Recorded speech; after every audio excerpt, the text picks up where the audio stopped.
You know the type. I'll do it. I know how to chop a tree down. It's all physics. I should have known. The tree was taller than the house and stood a mere 10 foot away from it. The garden sloped towards the house too.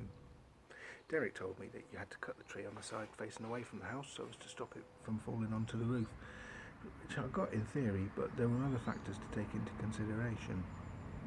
But there was no getting through to Derek. No matter how many times I tried to suggest something, Derek's temper was beginning to get the better of him, and when he was like that, believe me, you didn't argue. Well, if you think you can do any better, he snapped. His one act of appeasement was, though, to suggest that we lash the tree to another tree further down the garden.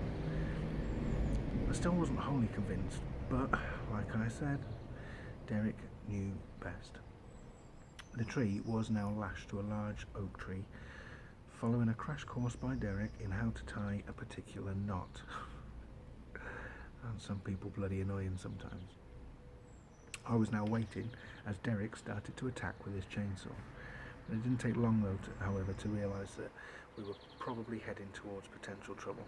So I bravely straddled the rope between the two trees so I was better positioned to put my weight behind the tree being cut if needed.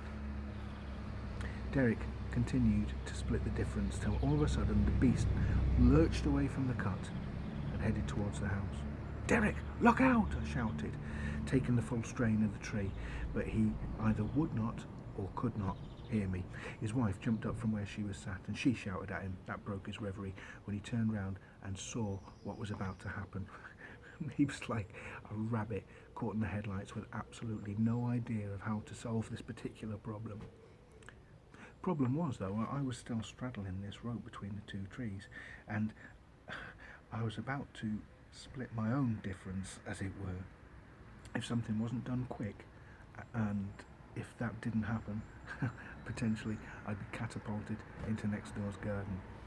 I shouted at all the assembled spectators that had arrived and asked them to try and find assistance at a neighbour's house, which seemed to take forever and actually resulted in nobody coming at all.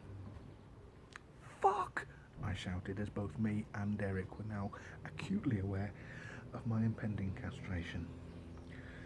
Thank heavens for old rope, though, for just as the tree began to swing towards the house, the rope snapped, relieving my gonads of being separated from themselves and from me.